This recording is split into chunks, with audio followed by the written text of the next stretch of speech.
Hi, welcome to Jenny Sherbo Performance Horses. Today we're going to talk about how to do a sale video on a horse. It's raining today and the sun's not out, so that's not ideal. Normally, this part that we're going to do right here on a halter, we'd like to be outside in the sun, but we wanted to get a video up for you guys for the month of December, and it's getting towards the end of December and it's supposed to rain for the next week, so we're going to make do with what we have. We did turn the lights on because lighting is a big deal. You want the light to hit the horse and project off, which is why we like the sunshine and be able to do it outside. This is an Arabian mare named Beyonce that we're going to do a sale video on today. And I took the time to make sure that she was cleaned up and clipped and had a nice halter on, and that I had professional correct attire with my hat and a nice coat. I didn't just come out here in my baseball cap and my crummy old barn coat, and made sure that she was cleaned up so that we'd be ready to do this video. The first thing that we're going to do is show the horse at all angles with no saddle on, so that the potential buyer could see her legs and her body and see her standing loose on a halter. And then we'll walk her and trot her back and forth so that the potential buyer could see her movement. And then we'll get on and ride her and show her the walk, the jog, the lope, and if she worked a cow, then work a cow, or whatever her specialty is, try to really show the potential buyer her assets.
we did our dry work where we walked back and forth and trotted back and forth and showed this horse with no saddle on.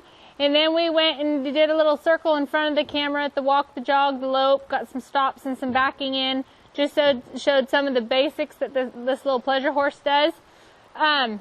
When you're showing your horse to the camera, it's basically like you're showing your horse as if a judge was standing there. Any corrections that you want to do, you try to do it when the camera's to your back, just like you would do if a judge was standing there. You know, you use your showmanship.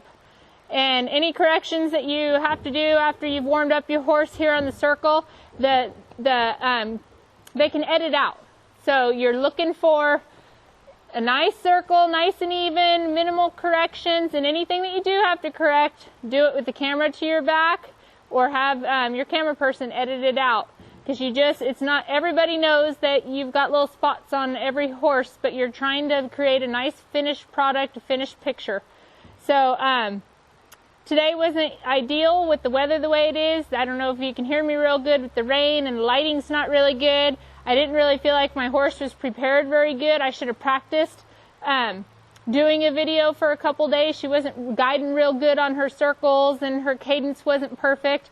And so I'm actually going to take a couple days after this and ride this horse myself and get a little tune on her and practice smaller circles and exactly what I'm going to do for the camera. I should have her tuned up to do that. She's been being rode every day. I've had a loper, but she just wasn't quite tuned enough, I feel, to make a really good sale video. So we're going to go ahead and tune her up a little bit more and come back and make another video on a better day. But this will give you some tips. Make sure that you dress the part, make sure that your horse is clipped up and looking good.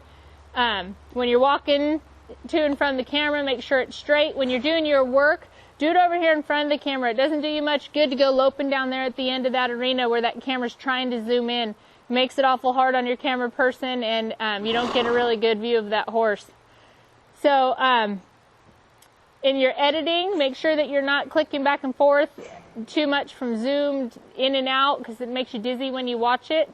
And make sure that any of the questions that you would have as a buyer, you answer in your ad, so that you don't have to get a bunch of the tire kickers wanting more pictures and more video and the multiple questions. Just answer it all. Lay it all out there. If they're interested in the horse, they can come see the horse. So when I'm doing an ad, that's what I'm trying to do.